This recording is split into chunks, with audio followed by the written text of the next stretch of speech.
Hello everyone, welcome back to my channel. This is Joey Plays and Build, and today we're gonna play and build a habitat here in our Zooski's park. And it has been quite a while since I built a habitat here, and that's because I have no idea how the layout's going to be, but that is neither here or there. We're gonna build a habitat into this park, and we'll see how it goes. Hopefully you guys join me into this ride, and let's get started in building a habitat in this park. So for this habitat, it's going to be quite similar like what we did in the last video with the aviary and the amphitheater. We're going to use those again, but this time we're going to use a lagoon. So yeah, it's going to be a big habitat. Hopefully you guys join me into this ride and get inspired by what we're going to do here today. So you see right there, we got ourselves the amphitheater, we got ourselves the lagoon, we got ourselves the aviary. There's going to be some species that I'm thinking of. Some of them is the Atrossoraptor, which I haven't even used for quite a while, so I'm really excited to use the Atrossoraptor.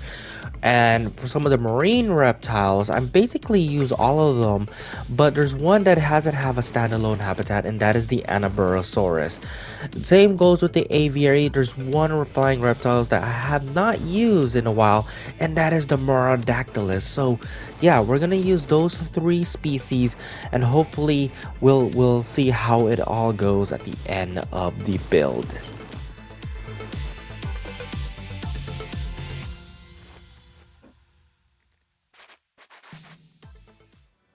Okay, so this is what we have so far. We're gonna have a flying reptile and a marine reptile, and it's a shame that you can't add an enclosure here. I mean, you can if you turn off water, but we cannot add even a puddle of water in the amphitheater. It's really upsetting to me because this could be a lovely enclosure all itself. You have to add the water outside of the amphitheater, I guess, if you wanna have an habitat, but or turn off water. It's all up to you. But this is what we're gonna focus on today, and let's just continue with the build. So for today's habitat build, it's not really focusing on the habitat itself. Again, we're playing with the aviary and the lagoon. I think that's self-explanatory. There's hardly anything to do with it. I'm still hoping we get some terrain changes for both aviary and the lagoon. But this is going to be a build around the habitat, around the lagoon, around the amphitheater, and around the aviary. And I did mention so much in my previous videos, I am not a path builder. Well, I'm not a good path builder to say. So here I'm going to showcase some of my design works in making a layout that could be affordable for you. Maybe you're not a path builder, an excellent path builder like myself. So here is some of the decorations that I use just to hide some of my weaknesses in the game.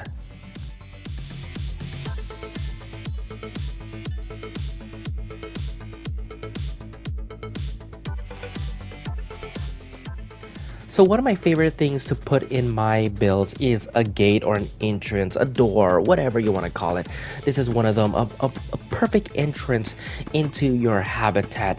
And what better ways to use the Jurassic Park arches just to celebrate that this is a Jurassic Park type of theming game. And then you could use the monorail as some sort of a ceiling or something that kind of like attracts your habitats just to make it a little bit grand, sometimes yet intimidating how big it is. But that's one of the things that you will always see me in my park buildings. It's always having some sort of an entrance, and that we have some items in the game that kind of provide that, with the Jurassic Park walls such as these, or the Mediterranean wall sections such as those. So just play around. The planters works as well, so just play around of some of the items there, and it just makes your park a lot much more wonderful by using some of these items.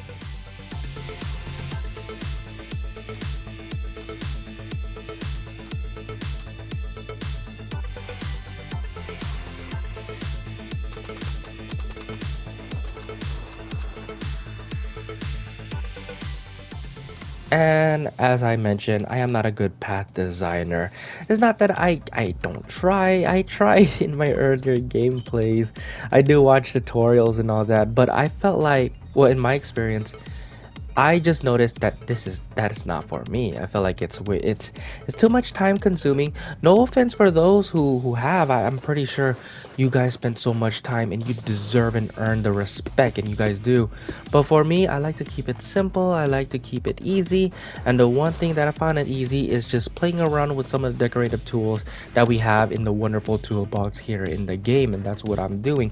Hiding my weaknesses by using as much of the tools that we have here. So, and that's cool about this type of game is that it's a sandbox, it's your rules, there's no limits, you can do whatever you want.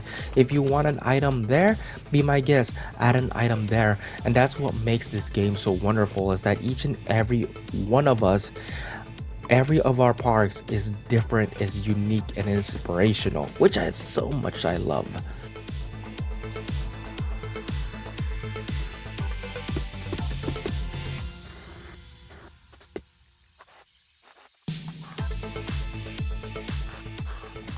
And you might think this is kind of like time consuming, it's probably redundant. Honestly, for me, I find it enjoyable. I feel like this is more enjoyable to play around than the campaign mode that we have here or the challenge mode. No offense for those who enjoy those, more power to you. But for me, I rather go in sandbox and play this the whole entire time. That's what I enjoy. That's basically how I relieve my stress and anxiety. It's just playing around with the game. And hopefully you guys felt the same way as well. Just build your own little world and just what makes you happy.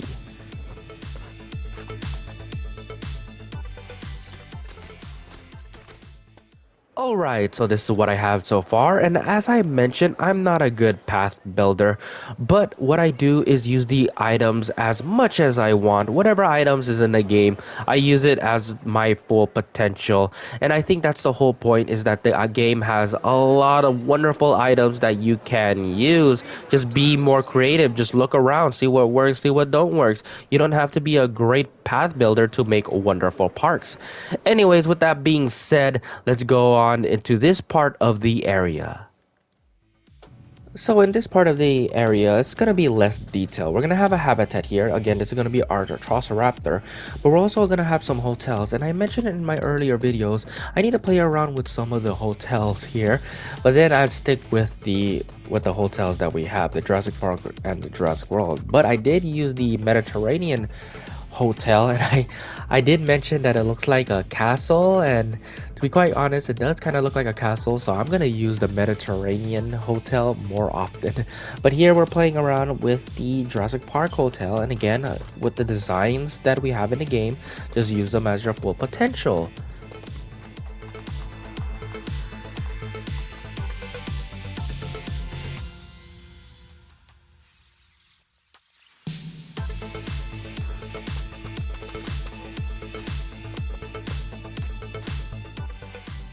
However, since we are on the topic of decorative items, maybe this is a good time to talk about some of the items that I want in the game. One of my favorite items that I want in the game is customization signs. I know I mentioned this in all of my videos because it's one of my things that I want. I would love to have signs where you could customize it in, I don't know, in typing whatever, and just showcase it into your park. For example, let's put the Jurassic Park arches as an example. Instead of saying Jurassic Park, maybe it would say Joey's Park or Zooski's Park, which is the park that I'm playing right now. So that way I felt like we have more unique ways in putting some of these signs in building some of in our parks. I think that's a good idea. Here we're doing our courtyard, and this is probably going to expose my bad path work, but I already said I'm not a good path work. But I have another amphitheater right here, and I don't know what to do with it, so I think a food court would be amazing for that area.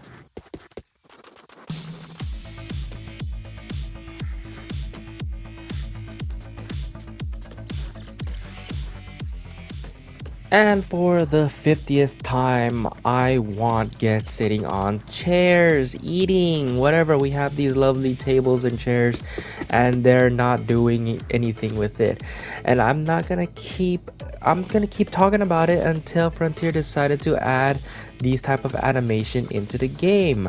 So, Frontier, are we gonna have people sitting on these chairs? Okay, so now we're gonna work on the Atrossoraptor habitat, and it's just a basically bread and butter type of habitat.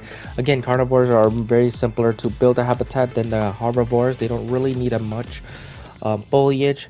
However, I was completely wrong. The Atrossoraptor really need more space, water, and forest. So I kind of make a mistake of that, but you know, it really is not here and there. Maybe we could expand the habitat for the Atrossoraptor in the future videos, but this is what I have so far for the Atrossoraptor. And the skin pattern that I choose is Ghost. I think Ghost is my second favorite of the Atrossoraptor in the Dominion movie. All right, so here we have it. We have ourselves the little area with three habitats in our enclosure. We're not going to focus on decorating the lagoon. We're going to focus on the aviary, and I think we are done with the build. And now we're head into the final stage of the habitat, which is the aviary. Noted, I did not decorate the lagoon. I already explained how redundant and boring with the lagoon habitat is. Hopefully we do get some more tools for it, but if you want to see an actual detailed lagoon video, check out my Shonisaurus habitat build. That's where I went all out with some of the decorations and the lights, so go ahead and check that out. It's a really good video. It's one of my favorite videos.